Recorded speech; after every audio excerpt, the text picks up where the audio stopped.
Hello, welcome to the podcast. I'm Dr. Tony O'Donnell. We are live in Southern California and all over the world. Millions of people get to see us. They email us every single week and let us know how much they love this podcast. And I am so thankful. Gosh, I'm so grateful. I'm so appreciative of my two guests today on the podcast. John Leake, who joins us from Orlando, Florida at a conference, and Dr. Peter McCullough.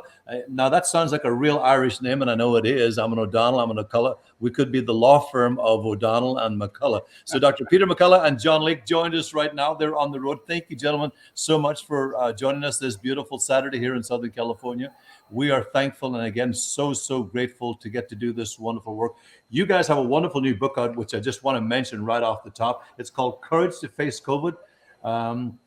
And preventing hospitalization and death while battling the Bio-Pharmaceutical complex. Tell us about the new book. Welcome, gentlemen. Tell us about the book. We want to make this a bestseller. Thank you. Thank you so much for having us on the program. It's a delight. John and I are actually in the same lobby of the Shingo Rosen Hotel here in Orlando. We're at the Florida homeschooling convention here. It's thousands of people. We set up in two different places in the lobby. You can see John ended up in a much nicer spot by the palm trees. But yes, we teamed up together. I'm a practicing internist and cardiologist in Dallas, Texas. I've been leading the pandemic response with a group of doctors across the country, learning how to treat the virus and prevent hospitalization and death. John is an award-winning, best-selling true crime author. And John is the one who came to me with the idea of the book. I'll let him take it from here. Thank you for having us, Tony. This is great. Well, I'm a true crime author, as Dr. McCullough said. When the pandemic first arrived, SARS-CoV-2 comes to the United States. It's March 2020. I quickly began to suspect that there was something very strange and implausible about the public policy response. The way the media was presenting this didn't seem very plausible to me. And I began to examine this story as it was unfolding in real time with an eye to writing what I thought could be a true crime book. The crime that seemed to be happening right in front of our eyes, and as you probably remember, we were all scrambling to figure out what's going on here. To me, it had elements of fraud. I thought that the SARS-CoV-2 virus was being fraudulently misrepresented to the American people and to the world. And then as I began to learn more about this suppression of early treatment, there seemed to be some treatment modalities that could help in keeping people from getting really sick. These repurposed drugs, I happen to know something about that. What I observed was that as soon as a doctor like Didier Raoult in France, for example, offered a constructive treatment possibility, our public health officials shot it down immediately and categorically from the outset. It was a sort of instantaneous rejection. And I found this very, very suspect. So I began to investigate it. And I realized I needed a top medical authority to help me investigate it. And as luck would have it, the top guy, who also happened to be questioning the orthodoxy on this, I discovered he lived 2 miles from my house in Dallas. So very quickly, we found ourselves meeting and talking about the story, and it became a collaboration on this book, which we've just published. Fantastic. I'm delighted for that. I want to help this book become a huge success because I want people to read it, just like I have Mr. Kennedy's book right here in front of me. It's 400 pages long, and it's quite an incredible. Let's move the camera just momentarily. We're great admirers of Mr. Kennedy's book. Both of us read it with great interest, and I want to say, this isn't to flatter Mr. Kennedy, it's a remarkable work of scholarship. He really brings legal and medical scholarship to bear. We're deeply impressed. Yeah, as indeed we all are with the wonderful work that he does. He's traveling this weekend, so wish him a safe flight and protection. I just want to mention, as I know our hearts are all heavy, that's the reason why I'm dressed in black today at the terrible shooting that has happened there 86 miles, was it west or east of San Antonio? just recently at Robb Elementary School. Those wonderful children did not get a chance. We have a very turbulent world, gentlemen. As you're a crime writer, Dr. McCullough is a medical doctor and just a real gentleman, a real expert in the field of not only medicine, but also these vaccines that we're currently being faced with. Have you ever experienced the world in which we're currently experiencing so much travesty and injustice, not only the shootings that happen around our country, but particularly the recent shootings, and big pharma and big tech encroaching on our civil liberties and damaging the very essence of who we are as a constitution, as a country? You know, you summarized it very well. It almost appears as that historically there's been a series of destabilizing events, and it's probably occurred over the last several years. And destabilizing events can occur organically or as part of natural human history, or they can be intentional. And whether it was just stochastic or intentional, in fact, it's happened, and societies all over the world have been destabilized. When SARS-CoV-2 viral infection, the pandemic, emanated out of the lab in Wuhan, China, and the whole world was affected with it, then we knew something was on. In a sense, it was game on. And what John has realized in his research is that in many ways, there were organizations planned and formed getting ready for this, including CEPI. Yeah, explain CEPI, if you will, doctor, to the audience who may not be aware of what that is. So CEPI is something that I looked into. The first thing I started with was this partnership between the Bill and Melinda Gates Foundation and the World Economic Forum. And I began to notice that these two organizations, the Wellcome Trust is another trusted partner with these two, the Gates Foundation and the World Economic Forum. They've created these institutions or organizations that are expressly set up for the rapid development and mass deployment of vaccines. And what emerges from our examination of CEPI, which means the Center for Epidemic Preparedness Innovations, was founded in the year 2017.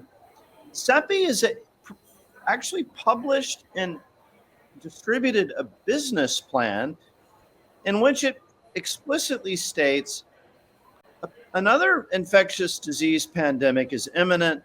It could happen at any time, perhaps even in the next couple of years. And when it comes, it will be, and this is their word, the business plan states the next pandemic is an opportunity for the partners and the investors in this new organization. And the opportunity will be, when the pandemic arrives, we will rapidly develop, using CEPI investment money, and especially using money from national treasuries, to develop a vaccine. And the vaccine will be the solution to the public health problem. There won't be any other. There's not a single word in the business plan about treatment. It's just the vaccine. And so when 2020 is upon us and SARS-CoV-2 arrives, the moment that the virus starts spreading, CEPI's business plan is activated. And you see this in a NIAID press release from March the 16th, 2020. It says NIAID and Moderna, a Cambridge, Massachusetts startup, have a new messenger RNA vaccine. We think this shows great promise for SARS-CoV-2, and it's manufactured courtesy of CEPI. So you see in this press release from Anthony Fauci's outfit at the NIH that the business plan was being activated, and so here we go. And the only solution being offered to this complex public health crisis is a vaccine. So it's almost like somebody saying, we're in the car business. And so if there's a big transportation policy issue that comes, hits the American people, How do we move people more efficiently? How do we solve some problems with mass transportation? The solution is more of our cars.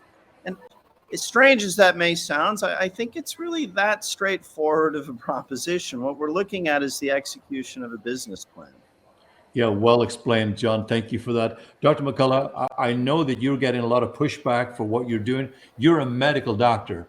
Most medical doctors are bought and paid for by Big Pharma. I have a friend of mine. She's no longer, she was the vice president of a major television network here in Los Angeles. In fact, one of the biggest networks. She took me aside one day and she said, privately, Tony, you really don't know how this organization works. And I've said this over and over many times on this podcast. And I said, what do you mean? She said, we're owned by Big Pharma. They give us $20 million a quarter. And of course, when you look at the US government, they gave the news networks, meaning ABC, NBC, CBS, and other networks, $1 billion to keep favorable response as it relates to these vaccines. Now, Dr. Ryan Cole, who's a wonderful medical doctor, he's got a lab in Idaho. He said that COVID, and I want you to comment on this, Dr. McCullough, COVID-19 is a gene composition product and not a true vaccine. Your thoughts? What does he mean by that?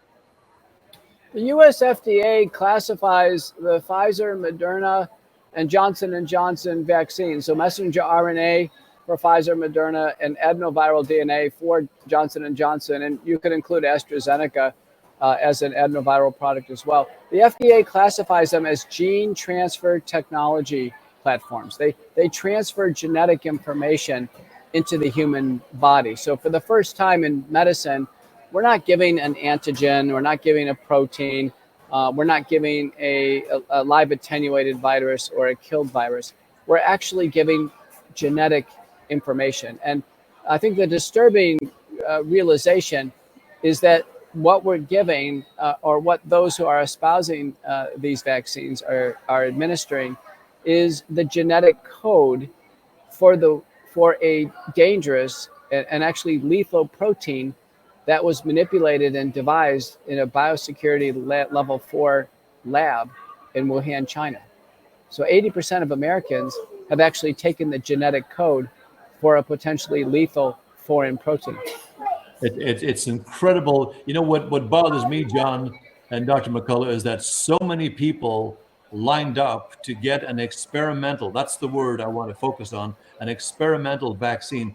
Pfizer knew when they launched this vaccine over 2+ years ago, they knew that lots of people were injured in the first 30-day trial, over 1,233 to that effect, give or take a few other people. When they knew the damage was being done, they should have stopped. They should have literally stopped. But people lined up like they were getting candy. They were offering burgers and fries and big gulps and ding dongs and donuts all over this country to people, and people took the bait. And I, as a professor of natural medicine and clinical psychology, I cannot sleep at night. I cannot even fathom. I don't know about you, wonderful John, being a great crime writer, and you, Dr. McCullough, being an MD and a real expert in medicine. I cannot understand why people would actually line up to get a shot with the side effects that are so unprecedented. It's just, I know we're shaking our heads. I talk to my friends. We just can't believe that people would actually do that. And then they're upset at you for not getting the shot. I've had people spit on me, yell at me, call me all sorts of names. I've never been abused, and I say that respectfully. I've never been abused more in the last 2.5 years than I've ever been abused in 63 years of living on this planet. Why? Why would people do those types of things? Is it the fear factor? Is it the FDA getting or promoting to hospitals 20% bonuses for recommending remdesivir and various other modalities? What is the driving force, in your humble opinion, gentlemen, behind all of this? I think there are a few factors. The first one that I think people should consider is that most of the public did not understand and was not informed that these new technologies, these new genetic transfer technologies, I think most of the public didn't understand that. They thought, well, when I was a little boy, I got the diphtheria injection, or I got the tetanus injection, and these things confer immunity. They prevent infection. Or my mother's generation remembers the polio vaccine. So when these new genetic transfer technologies were developed, I think a lot of the public thought it's just the latest variation of a long-standing and trusted technology. That's the first thing. The second thing is, as any propagandist will tell you, if you flood the zone, it's a propaganda technique to make people frightened. Flooding the zone meaning just constant repetitive messaging. Every time you turn on the radio or the television or turn on social media, you're getting the same repetitive messaging, and it's telling you to be very frightened, regardless of your age, of your health status. Even if you're a fit young athlete, the messaging was this is an unassailable viral disease that could kill you or your parents. So when the mind is seized with this level of sustained fear, there is a sort of tendency to be grateful for any solution that those in a position of authority offer, and any skepticism or critical thinking or even basic deductive reasoning tends to be suspended in the fearful mind. Fear is a primitive, archaic emotion. It's, as you know, as a psychologist, it's just fight or flight, not hold still and think, but, throw a punch or turn and run. And so it's almost like the cerebral cortex is kind of deactivated when people are afraid. I'm sure you've got lots of more books coming, John, with all of the stuff that you have. I wanted to mention your book. If you're just joining us, I want you to get a copy of this book. We drove Mr. Kennedy's book to a bestseller, over 1 million copies sold. It's in third or fourth print, The Real Anthony Fauci. This book is called The Courage to Face COVID-19, Preventing Hospitalization and Death While Battling the Bio-Pharmaceutical Complex. You say, Dr. McCullough, I didn't mean to cut you off there, Brother John. Dr. McCullough, you said that COVID-19 is a bioweapon. How so? It's not for me to determine if it's a bioweapon and whether it's intentional or not, but it's clear that the virus, the nucleocapsid or the ball of the virus, is relatively innocuous. And through the series of Senate hearings held by Senator Rand Paul, that the spike protein on the surface of the nucleocapsid, those spines on the surface of the virus that everyone's so familiar with, that they were intentionally manipulated. And there's two segments. There's an outer segment called the S1 segment, which actually binds to human cells, and the S2 segment, which anchors to the ball. There's a hinge in the middle between the two segments called the furin cleavage joint. It looks like it was manipulated to make the virus far more infectious and far more lethal. What's more disturbing is that the current sets of vaccines install the genetic code for this potentially lethal spike protein. So you can imagine, in the wrong person at the wrong time who produces too much of the spike protein, in fact, receiving one of the vaccines is immediately fatal. We've subsequently learned that the spike protein directly damages tissues like the heart, the brain, the bone marrow, the immune system. It directly causes heart damage, and the FDA agrees, and it directly causes blood clotting, and the FDA and regulatory agencies agree. So this idea of installing the genetic code in a mass population with no assurances on intermediate or long-term safety, in a sense, the vaccines have been weaponized against the population. It's incredible. I could have you guys on for 4 hours, but I know that you have to go back to your show again, but I want you to stay with us. This is very exciting. Hope you're enjoying this as much as I am. I can tell you I did not sleep well last night, in a good way, because I was so excited to ask you guys these questions. And as a family man from a family of 11, I was always sick. I was always at the doctor. I had so much sickness myself, Dr. McCullough and John, when I was a young kid in Ireland. That's one of the reasons why I wanted to become a doctor of natural medicine, hence continued my education here in the United States, and I've written over 15 books. But enough about me. Dr. Cole said you look like Samuel Beckett. I kept wondering, who does he look like? And then I realized that you look like the great Irish author Samuel Beckett. I care not die if I were to live, that one day or one night of only my fame and my deeds live after me. Yes, indeed. Thank you so much. We have a lot in common, you and I, Dr. Leake. John, is the new book that you're coming up with. I know there's more books, and I certainly want to help you sell those books, and I can't wait to get a copy. By the way, where do you get a copy of the new book, Courage to Face COVID-19? Where do we get that book? Go to the website if our audience would be so kind. There's a link. it goes to Amazon. Amazon has been very efficient in getting this out. We will have additional methods of distribution, but if they'll start by going to our website, we're going to expand distribution, but start there. Yeah, I want everybody, I encourage our entire world population, our entire audience to pick up a copy of that book. I'm a reader. I have over 10,000 books myself in different parts of my house and my garages and a couple of vacation homes that I have. I'm blessed and thankful and grateful to the opportunities that I have here in the United States of America. I'm sad some days, gentlemen, I don't know about you. We get to pass this way but one time, Dr. McCullough. John, we get to pass this way but one time. And it's so incredible for me to interview both of you, that you're standing up for what you believe in, or as we say in Ireland, or you'll fall for anything. And it's so incredible that people who have such intelligence are waking people up. People are beginning to wake up. I just saw that I think it was Pfizer couldn't get rid of 30 million vaccines. Nobody wants them. I mean, that's a joke of the week, right? So nobody wants them. We have what's called the regret syndrome set in right now. But Dr. Ryan Cole, who I admire, I'm going to have on the program, he said, and I want you to comment on this, Dr. McCullough, he said he saw distinct childhood viruses. This is bothering me, so I want you to clear this up for me. So I couldn't really understand this, but he said he saw distinct, and he runs a lab, Ryan Cole Diagnostics. He saw distinct childhood viruses appearing in adult pathological cultures, spike proteins after the jab. Can you explain that? No, that's a very important observation. In the Pfizer documents that were released under court order, recall that the lawyer for the FDA wanted the judge to hold back on these documents for 55 years. Right. This is the FDA. The FDA did not want America to see the Pfizer dossier of what Pfizer knew about the vaccines. What we learned, as you pointed out, Pfizer had 1,223 deaths within 90 days of the vaccine. Typically, 50 deaths would be a voluntary recall.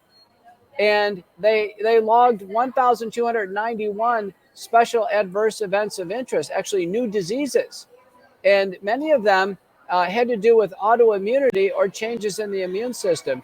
Now, a late-breaking paper out of Malmo, Sweden, the senior author is Dr. Yang D. Marinis, has demonstrated that with Pfizer, there's reverse transcription of the code for the spike protein into the human genome.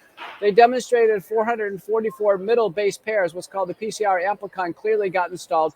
Experts believe the whole code is actually installed. And now the enzyme called line 1 has been identified. And this is in a human hepatoma cell line at physiological concentrations of Pfizer. So the CDC website says, don't worry, the messenger RNA vaccines do not change the human genome. Now we have the first piece of evidence to suggest it does. Why does this matter? Because if the human genome is altered, it can destabilize it, and we can actually see emergence of other vestigial viral code carried forward in human DNA. About 10% of human DNA is foreign. It's actually made up of other foreign strands, viral and others. And so a classic syndrome I've seen in my practice is Epstein-Barr virus reactivation syndrome. And that probably is having to do with this destabilization of human DNA. Another one is varicella-zoster destabilization syndrome. There's also retinoblastoma viral syndromes. This may be one of the hypotheses of people being chronically sick after vaccination. And some of these viruses are actually related to the development of cancers. They're oncogenic. Yeah, oncogenic indeed, and the significance and the unprecedented number of people who are suffering from cancer prior to having a vaccine and now getting the vaccine when you have pre-existing conditions or comorbidity. Now it's even making that situation worse. I was outside the bank recently in Agora Hills here, West LA, close to Malibu area. And I talked to this guy and he was wearing his mask still after the mask lockdown had been lifted. And he had a child with him, and his child was wearing a mask. And he said, well, I'm wearing a mask for my child. And I said, what's wrong with your child? He says, well, he just got vaccinated. He has a pre-existing condition. And I said, yeah, you gave him an experimental vaccine. And he already has an autoimmune disorder. I mean, it's just unbelievable that people are not thinking. I scratched my head and Do you guys do the same thing when you look at people? Do you say things? Are you obligated to say something? Because I get a lot of pushback, sometimes very positive and sometimes not at all. So where do we go from here? How do we practice our civil disobedience, as Mr. Kennedy says, in a kind, compassionate, loving, transparent way, John? Well, I think one just has to patiently communicate, and not lose one's patience. Dr. McCullough is very good at not losing his patience. Yeah, I mean, what can we do but just try to calmly, forthrightly, patiently communicate, what is going on here. The problem, I think, that people struggle with is the scale and the scope of it. And I can rattle on for a long time. I'll try and be very succinct. I see a historic analog to this in the First World War. After the Franco-Prussian War in the 1870s, I think it was widely understood in Europe that it's going to come to blows between France and Germany again. And there were decades of planning, the development of railroads and modern weapons systems and modern financial systems, war bond, the bankers got in on the act. And when finally we have this sparking event, the assassination of the Archduke Franz Ferdinand in Sarajevo, it activated the business plan. So all of the powers started mobilizing, moving the soldiers, the bankers, all of the weapons guys. The train leaves the station. And once a train of that size, with that much money and that many interests involved, leaves the station, they're not going to throw on the brakes and say, something, we were wrong. On the contrary, what you will see is a doubling and a tripling down. It lies deep in our makeup. Let's just keep going with this. So look at how World War I unfolded. The von Schlieffen plan of the German General Staff, it didn't work according to their timeline. And when it didn't work, they could have right there known this is just going to create more destruction, more death. It'll be more painful for everybody, but it's like the train can't stop. And I think that's what we're looking at here. I mean, I thought it was funny that Stefan Bancel, the CEO of Moderna, was sort of lamenting that a lot of his vaccine is expired without a purchaser. I mean, maybe that's a good sign. But he is part of this biopharmaceutical complex that we describe in our book. He was involved with his company bioMérieux in the construction of the BSL-4 lab in Wuhan. So all of these guys are connected and they hang out, and it's a massive complex, and it's like a train that has left the station and they do not want to throw on the brakes. I read so well said, John. I like the word that you used, succinct. I read that there's 1 billionaire a day being created in the last 2.5 years as a result of big pharma. Pfizer allegedly did 100 billion in a year or so, maybe a little over a year. Correct me if I'm wrong on that. And this is really sad. This is not healthcare, Dr. McCullough, is it? This is not healthcare as you see it. When I read things like the FDA recommends a vaccine, particularly remdesivir, run dear because death is near. That's the slogan that people are using right now.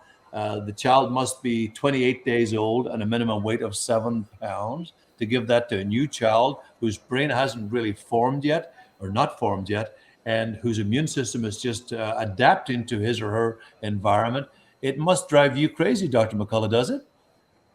It does. It seems as if the agency's response to the pandemic, it's almost all been under bad clinical practice, quite honestly. Remdesivir is an intravenous polymerase inhibitor. It didn't work in other conditions. And the World Health Organization did the largest study of it. They looked at all the available data. They held a conference in 2020. They had ethicists, clinical specialists involved. The World Health Organization said, do not use remdesivir in the hospital. It results in more death, kidney injury, and liver injury. And the European Society of Critical Care agreed. They published their findings. And yet countries like the United States still administer remdesivir. It's given to probably 25% of people hospitalized with COVID against the WHO recommendations because there are perverse incentives. Hospitals get paid more money if they get remdesivir. Now, remdesivir was given in approximately 50 children in a non-randomized study, and the FDA approved a weight-based dosing for remdesivir with no control group. These were children sick in the hospital, mainly with other underlying conditions, some on the mechanical ventilator. Really couldn't tell if remdesivir worked or not. There's only one study where remdesivir showed a signal of benefit, and the first author is Gottlieb and colleagues, and that was on a daily outpatient infusion. But it's simply impractical to take sick COVID patients and have them come in each day for an infusion. So remdesivir is something that should have never been given in the United States or shortly after the WHO consensus, of which America appears to be aligned with the WHO. We should have dropped remdesivir and moved on to other safer therapies, including monoclonal antibodies. We've had a whole series of them. They're consistently safe and effective. Yeah, vitamin C, vitamin D, zinc, olive leaf extracts, some superfoods and things of that nature. In fact, to add to your point, Dr. McCullough, the World Health Organization said that remdesivir was toxic way back in 2020, but now they're saying it's okay. What's the end game in all of this? That's what I'm trying to figure out. I know it's money, I know it's greed, I know it's manipulation. We all agree. I'm assuming that it's all about control. But what's the end game in all of this? When they vaccinate little children, that bothers me greatly. I mean, it bothers me where it keeps me awake at night. I've written some notes about this stuff, and I'm just appalled. I used to think when I first came from Ireland to the United States that the FDA they were the good people. They were the guys that we really need to really show respect for. But that is not the way it is right now, is it? I wanted to let people know to pick up a copy of John's book and Dr. McCullough's book, Courage to Face COVID-19, Preventing Hospitalization and Death While Battling Bio-Pharmaceutical Complex. I want you to pick up a copy of that book. Go to that website right there, couragetofacecovid.com. Make sure that you get a copy of the book. I'm going to order it right after this live broadcast is over. Want to thank all the people from around the world who tune into us, send me thousands of emails every week. I really appreciate you guys. Thank you so much, and thank you to our guests as well. So what's the end game in all of this, gentlemen? What we concluded as we got towards the end of our research that the pharmaceutical company is what I would call an avid and willing participant, because there is this possibility for a complete unprecedented bonanza. I mean, we talk about these vaccine manufacturers, they have no liability for their products. The government heavily funded their R&D. The government and the media have done free advertising. I mean, it really is nice work if you can get it. And they've never had such a bonanza in the whole history of the pharmaceutical company. But what we ultimately concluded is that these guys are willing participants in a bigger structure or a bigger endeavor, I would say. And that is a centralization of global governance through healthcare policy. So if you think about these empire builders in history, the Roman Imperium, Genghis Khan, Alexander the Great, there has been this theme in human history of this desire not only to control a small jurisdiction, but to have an imperium, an empire. And this is historically been done through military endeavor. You know, you have a great commander like Julius Caesar or Genghis Khan or Napoleon's desire to dominate Europe by military means. But what we think is happening with these institutional networks who seem to spend a lot of time in Switzerland, it is a desire to order and have an ordering and a command over the entire human race through a uniform imposition of health care, or I should say public health policy. And I think the telltale or the chief mechanism in compliance is, did you get this vaccine that our friends have developed? And whether or not you got the vaccine will flag you as one who's either conforming in this global project or one who is dissenting from it. And if you're dissenting from it, it would appear that you might have some pretty big problems and restrictions placed on you. So that's what I see with the WHO. It's aspirational. The media people will quarrel about how much executive power do they have. What I can assure your listeners is they want absolute executive power. The question is, will people like you and Mr. Kennedy and Dr. McCullough have sufficient influence to start to restrain this ambition? Wow, amazing. I wanted to ask you, Dr. McCullough, you mentioned, John, about the WHO. Democracy is currently under siege, as we know, by the WHO's big power grab to literally control everything we do. So they're like a bank of the world. So what does that look like for us if these covenants, conditions pass, these rules and regulations by the WHO? What will happen to us as a nation? Will we be governed from a site in Europe, or will we be governed here in the United States by an organization that is out to control every single thing we do? So we're looking at a planned pandemic morning, noon, and night. Does that not look like a menu of that? You know, all healthcare is very personal. The fiduciary relationship between the doctor and the patient and the care team, it's always administered locally. And now what we see is an aspiration by the World Health Organization and the other relevant stakeholders, World Economic Forum, Gavi, CEPI, Gates Foundation, Rockefeller Foundation, the various biosecurity labs across the globe, the Wuhan Institute of Virology, CDC, NIH, FDA. They're all together on this. They are all together on this. And what we're looking at is the World Health Organization having binding authority, legally binding authority in international court for funds that would flow from all the member states to the World Health Organization, so it becomes financially more powerful. The WHO wants the right to declare emergencies worldwide very quickly. They want the rights to declare restrictions across the world, travel, public masking, other lockdowns, other measures.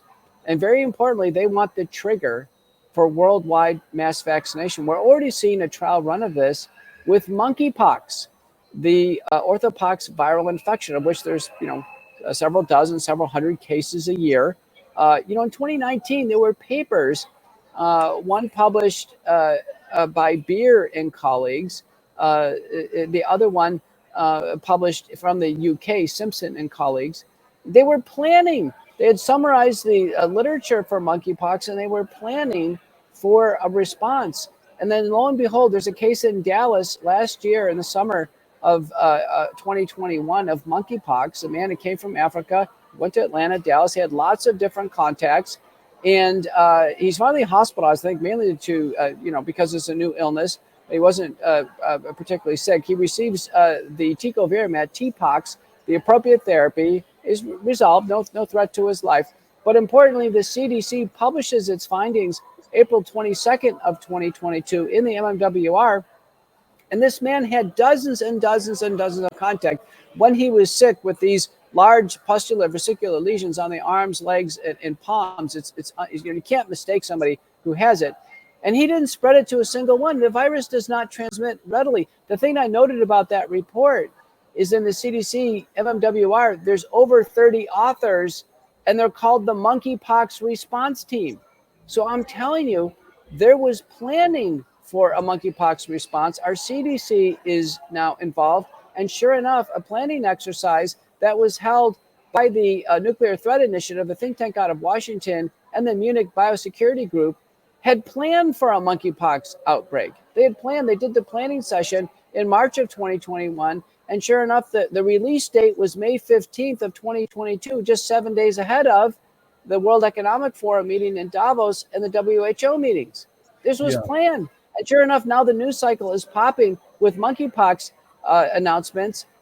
Scott Gottlieb, the former FDA chair, is advising on what's called RIM vaccination. Anyone who comes in contact to receive the Jynneos vaccine, which is a vaccine that's never been proven to prevent transmission of monkeypox. It's only been shown in vitro studies. And alarmingly, it is already linked to heart damage. There are bona fide cases of heart damage with the Jynneos vaccine. And sure enough, the news cycle this morning says the CDC will start advising on monkeypox vaccination of Americans. It's unprecedented. It should keep all of us awake. You can get copies of this program, by the way, and send it out to all your friends and family. We could spend hours, as I mentioned earlier, on this podcast. So you're going to see, no doubt, a huge paradigm shift in the last 2.5 years. I've noticed it. I know you gentlemen have noticed it as well. I see billboards, gentlemen, on the freeways here in Los Angeles. I travel all across this country. I see billboards. Everything is about get vaccinated, and vaccinated. This is, as you mentioned earlier, Dr. McCullough, this indoctrination, this indoctrination. John, you mentioned about driving that fear. If you talk long enough about fear, and it's been the Project Veritas by James O'Keefe has uncovered this with CNN. They had all these producers laughing and drinking and partying and said, turn up the fear, put red on the screen. Make sure that people know people are dying. So drive the fear. And when you drive the fear, people will take action, correct? Yeah, I mean, and I want to emphasize a point that I think it may sound flippant, but it's not. It's not my intention. A lot of this is just patently ridiculous. I mean, it's just absurd. I spent time in Africa years ago, and I remember I was visiting a doctor who had a library, beautiful library, and with a tropical medicine book. And I was curious about tropical diseases in Africa. He'd had some experience, and he said, look at monkeypox. It's pretty spooky. And so there were these photos in this old textbook of tropical diseases, and it's very frightening. It comes out of the Congo. It's sort of the heart of darkness, jungle, and you have these big lesions on your body. And the funny thing is, when the media started broadcasting these images of monkeypox, they're from this old textbook must have been published 60 years ago. So it's almost like a Simpsons episode or something at this point. It's just absurd. And, I do wonder if there is a sort of perception that an arrogance, which will ultimately be the downfall of these stakeholders, that people are so dumb that they'll just respond to any stimuli that, you happen to prod them with. I think more people are waking up and realizing that, we're being manipulated. For sure. We definitely are. So, well, anyway, I could go on. We talk about propaganda, tried and true methods of propaganda, going again to the First World War. One of the great propagandists of all time happened to be Sigmund Freud's nephew, a fascinating guy named Edward Bernays. He worked for the propaganda department of the U.S. government in World War I, and then he became probably the greatest ad man on Madison Avenue of all time. And he wrote a book published in 1929 called Propaganda. And it's sort of eerie to read that book because, everything that Bernays wrote about in 1929, we see these tried and true methods are being used on the populace now. So I think that maybe this is an opportunity for people to discover some of these books and observations that people are making and realize that a massive experiment is being conducted on us. And maybe if we become aware of it, we'll be better fortified to reject it. Yeah, I agree with you. I wanted to ask you, Dr. McCullough, healthcare has changed dramatically in the last 2.5 years. We're going to have more people sick, and we are experiencing more people sick than ever before. What does healthcare look like to you in the next 5-10 years in your experience? Healthcare appears to be dividing now. We've had about 80% of Americans take one of the COVID-19 vaccines. The vaccines have clearly not stopped transmission. Our CDC has told us this. They have not meaningfully impacted the pandemic. There are 3 analyses, Subramanian, Camp, and Beatty, showing actually mass vaccination has worsened things. It's increased the case count, and it's worsened mortality. So it's backfiring. Now the NIH has published its own analyses showing those who have taken the vaccines, when they get COVID, they have an impaired immune response. They don't get a robust immune response. that's someone who is unvaccinated. The COVID-19s vaccines have been a unqualified failure. They have completely failed as a public health intervention, and they've really left a broad swath of death. There's been over 12,000 U.S. deaths, over 13,000 Americans permanently disabled. We've had thousands of cases of heart damage, blood clots. These are all by the CDC numbers, which represent probably a gross underestimate. We have an analysis from Colombia by Pantazatos and Seligman using U.S. Census data and vaccine administration data through December of 2021. The upper bound of the confidence interval for the number of Americans who could have died due to the COVID-19 vaccine is a staggering 187,000 Americans losing their life electively after taking one of these vaccines. And that is consistent with record numbers of death claims by insurance companies. The American Actuaries Institute has published this record 40% increase in claims, death claims in 2021 over 2020. Most are actually not due to COVID, the respiratory illness. They're due to some new factor, almost certainly the introduction of the COVID-19 vaccine. So there's a division in healthcare. People who are aware of what's going on are seeking doctors who are like-minded, who probably have always treated COVID-19 to avoid hospitalization and death, and who have always been fair balanced, if not wary, or now clearly concerned that the vaccines are not safe or effective. Wonderful. And I appreciate you saying that, because for me, I have seen unprecedented number of people come into my office with all sorts of side effects, bleeding. I've had one lady came in, she was bleeding from her vagina, another lady with blood clots in her stomach, another in their legs after having 2 shots, multiple admissions to the hospital. My best friend crashed his car, killed his dog, ruined his car, busted his face up as a result of taking multiple vaccines. We simply know now categorically, correct me if I'm wrong, that this simply does not work. The CDC said that the vaccine, or the COVID itself, was nothing more than a bad strain of the flu, the cold. That bad strain, of course, caused a lot of lung issues. Looking to the future, and I wanted to ask you about Germany very briefly in the few minutes we have left on the podcast. Germany seems to have an uptick in COVID. Why do you think that's happening? John? I think it's because the Germans were so vehement and so I would say tyrannical in forcing everybody to get a vaccine. It's true what you say. I mean, the vaccines just don't work, and they seem to be, in some ways, Dr. McCullough and his medical colleagues have observed, they seem to actually impair the immune system in some way.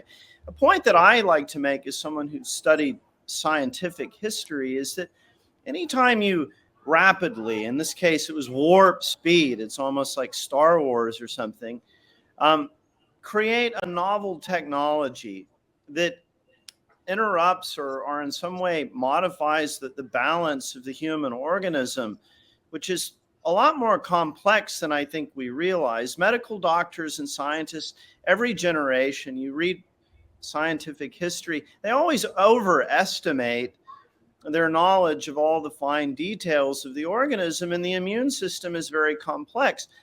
This new generation, particularly the messenger RNA, the gene transfer technology, it seems to have impaired the immune system.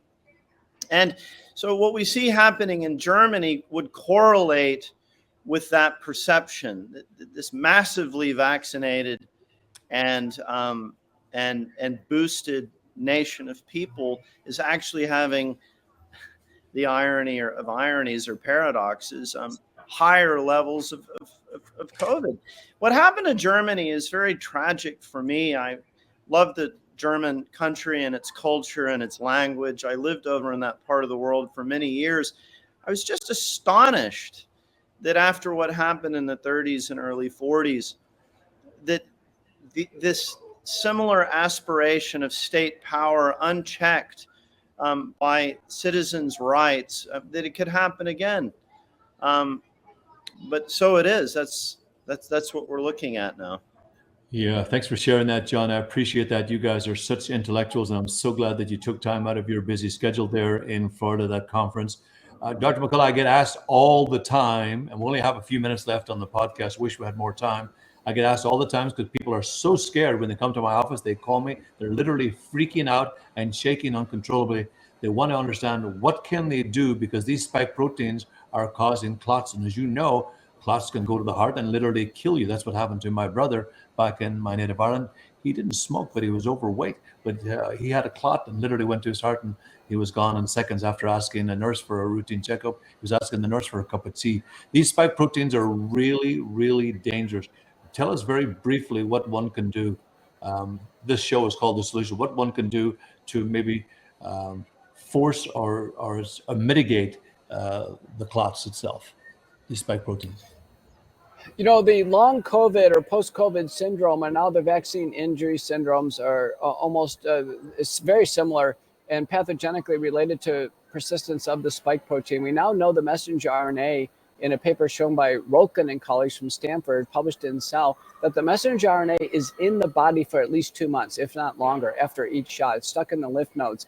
And almost certainly the messenger RNA is producing more spike protein. The spike protein is widely circulatory in the body for at least 2 weeks, in some people 30 days, as shown by Elena Ogata from Harvard, that was published in the Journal of Infectious Disease. These are now very well accepted scientific principles that the human body is being exposed to a large amount and a long duration of a potentially lethal protein. The million-dollar question is, can each and every body tolerate this, and how many serial administrations can the body handle? Because the body packages the spike protein in exosomes, it's not immunogenic very well. So the antibodies fall off quickly. People don't have protection against the illness, but yet they continue to have really the ravages of vaccination, including blood clots, heart damage, brain damage, and immunologic damage. There's no known detoxification strategies. There's a lot of different protocols. I point you to the World Council for Health with some post-vaccine injury suggested protocols. And now the Frontline Critical Care Consortium has a protocol. It usually involves a combination of nutraceuticals, vitamins. Some have found the most impactful drug to impair the spike protein is ivermectin, but it must be given over a prolonged period of time. Others are working on aphoretic or detoxification mechanisms. I don't think it's going to work because the spike protein is in the interstitial space. It forms an amyloidogenic type of protein that's stuck in various tissues, including the brain. The most important thing people need to understand is stop taking administrations of the genetic code for the spike protein and let the body try to clear it out. This is far too risky. It's been a giant risk to human health all over the globe. Have you noticed, thank you for that great explanation. That was absolutely fantastic. Have you noticed a lot of spike protein in a lot of these patients and clots, Dr. McCullough? Do you see it in your practice? I do. I see it in my practice, very similar to you now. A large portion of my practice is vaccine injuries. What really disturbs me the most is that once some of these problems develop, particularly the blood clots, the thromboses, very large ones, sometimes both legs, the arm, they're very, very pathogenic, disabling. They're not going away with conventional courses of blood thinners. I have some patients with blood clots now over a year, and I can't get them to resolve. Similarly, with heart damage, now seeing patients with active heart damage, typically young men, now lasting over a year. It's not resolving.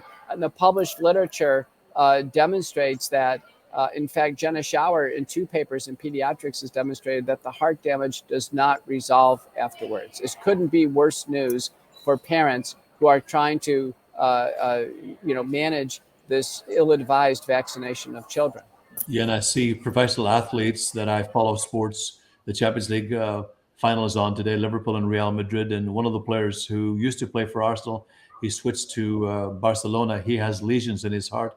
The other guy was Sergio Aguero, played for Manchester City, got a transfer to Barcelona, could only play 41 minutes.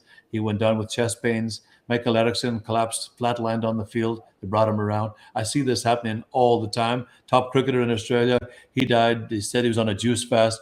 Briefly, John, before we wrap it up, your final thoughts of the day. My final thoughts of the day are that that's a good question. Finality. I wish that everybody would go back to our founding principles, particularly in this country, in the United States, of our founding fathers, of James Madison, We need to start thinking about limiting the power of our centralized government to invoke emergency authority to, in effect, suspend constitutional protections. The state is fallible. It's run by fallible and corruptible individual men and women. And I think that, thinking about Robert F. Kennedy Jr., because he apparently is such an influential person in your network, go back and listen to his father's address in South Africa. I can't remember the name of the university, in Johannesburg in 1966. He gives a commencement address in which he tells the students some of these basic principles of liberal democracy. And I think we're going to have to get back to these foundational principles of liberal democracy in order to push back against what is clear, as we document in our book, is it's a form of tyranny by way of medical procedure and medical policy. The world needs to awaken to this and push it back. Yeah. Dr. McCullough, your final thoughts in the last minute or so we've left on the podcast.